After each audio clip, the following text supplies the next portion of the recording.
ఆయనకేం తెలుస్తుంది రేవంత్ రెడ్డి గారికి? ఆయన ఏదో ఆయన ఇంట్లో ఆయన ఇప్పుడు ఒక కార్యాచరణతోటి, ఒక విజన్ తోటి అంటే తెలంగాణలో గిన్ని వనరులు ఉన్నాయి, ఇట్లా బాగా చేద్దామని ముఖ్యమంత్రి కాలే ఆయన. దీనికి ఇట్లా యూటిలైజ్ చేసుకొని తెలంగాణకి పై స్థాయికి తీసుకుపోదామని ముఖ్యమంత్రి కాలే. ఆయనకి అంత షోప్ టాప్. ఇక ఆయన ఎట్లా వచ్చిండు? తొక్కుకుంటా ముఖ్యమంత్రి అయ్యిండు కదా. తొక్కుకుంటా ముఖ్యమంత్రి అయిన వాళ్ళకి అవన్నీ ఏం తెలుస్తాయి? జనాల కష్టాలు చూసి ముఖ్యమంత్రి అయితే ఏమైనా తెలుస్తుంది. తెలంగాణలో ఉన్న వనరులను ఆ యొక్క విజన్ను చూసి దీనికి ఇంత పైకి తీసుకుపోవచ్చని ఆలోచించిన వాడికి, ఆ తెలివి కల్లోడికి తెలంగాణలో ఉన్న అభివృద్ధి పనుల గురించి, తెలంగాణకు చేయాల్సిన పనుల గురించి తెలుస్తుంది. ఈ వనరుల గురించి, తెలంగాణ శక్తి గురించి, తెలంగాణ బలం గురించి, తెలంగాణ బలగం గురించి తొక్కుకుంటే ముఖ్యమంత్రి అయ్యిండు. దానికి ఏం తెలుస్తుంది చెప్పుర్రి? 4 బూతులు మాట్లాడంగానే, ఒక 2 కార్యకర్తలను రెచ్చగొట్టంగానే, మీసాలు మెలేయంగానే, తొడగొట్టి కారెక్కంగానే ఇక అయిపోయింది అనుకుంటే ఈ పనులు కార్పొరేటర్లు ఊర్లల్లో ఇప్పుడిప్పుడు వార్డు మెంబర్లు కూడా చేస్తూ ఉన్నారు. గుర్తుపెట్టుకోండి. ఈ మీసాలు తిప్పేది, బూతులు తిట్టేది, ఒర్రేది, తొడలు కొట్టేది, ఆ ఫార్చునర్ కార్ల మీద ఎక్కి షోప్ టాప్ చేసేది, ఇవన్నీ కార్పొరేటర్లు వార్డు మెంబర్లు కూడా చేస్తూ ఉన్నారు.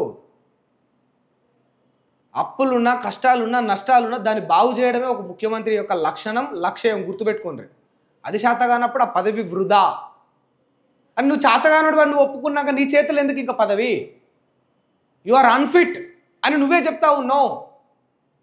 నువ్వు అన్ఫిట్ అని నువ్వే ఒప్పుకుంటా ఉన్నావు. ఇప్పుడు ఒక మాట మనం అనుకుందాం.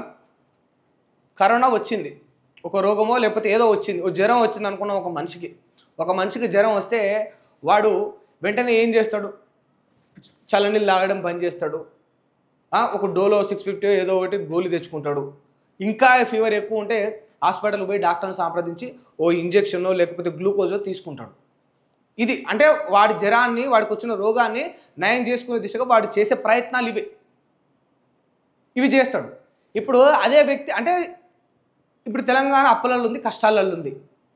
వాడు కూడా అప్పులు ఇవ్వకపోతే ఇక్కడ సంపద క్రియేట్ చేయాలి, వనరులు క్రియేట్ చేయాలి. వెనకబడిపోయిందని నువ్వు చెప్తావు నువ్వు తెలంగాణ. సరే, నీ మాటల్లో కొద్దిసేపు నిజమని భ్రమపడదాం కాసేపు ఈయన మాటలు నిజమని. దానికి దిశగా దాన్ని నయం ఎట్లా చేయాలని ఆలోచించాలి. కానీ ఊకే నాకు జ్వరం వచ్చింది, ఆడవాడు వాయు వదిలిండు, నాకు జ్వరం వచ్చింది, ఈడ ఫుడ్ సరిగ్గా లేదు, నాకు జ్వరం వచ్చింది, నా ముందున్నోడు అంత రూతపాలను పనిచేసిండు అని వాని మీద వీని మీద బదనాం చేస్తే ఇక నేను ఎందుకు బతికి? మరి నాకు ఈ బతికేందుకు? నాకు పానం ఎందుకు?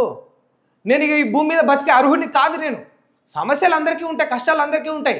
వ్యక్తిగత జీవితాన్ని అట్లా లీడ్ చేసుకోగలిగే పరిస్థితులు ఉన్నప్పుడు నువ్వు ప్రజల జీవితం నీది, అది నీ వ్యక్తిగత జీవితం కాదు కదా. ప్రజలు ఇచ్చిన భిక్ష నీకు అది. మరి ఆ మాత్రం చేత కానప్పుడు ఎందుకు ఇంకా అంత పెద్ద హోదా ఎందుకు?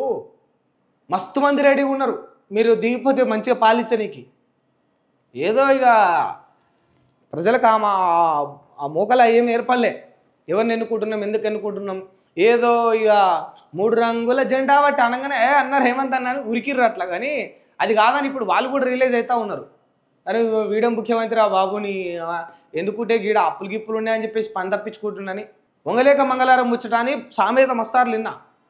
But for the first time నేను దానికి అంటే నిజంగా అది ఎట్లా ఉంటుందా సంఘటన అనేది ఇప్పుడే చూస్తూ ఉన్నాం ముఖ్యమంత్రి రేవంత్ రెడ్డి గారి మాటలు విన్న తర్వాత. మన ఇజ్జత్ మనమే తీసుకున్నాడు కాకపోతే ఇంకేముంటుంది చెప్పండి. పక్క రాష్ట్రం వాడు ఏమంటాడు? వాళ్ళ ముఖ్యమంత్రి అంటుండే అది పేద రాష్ట్రం అని అంటే రేపు వచ్చినోడు కూడా పోతాడు, అట్టించటే వచ్చినోడు కూడా పోతాడు.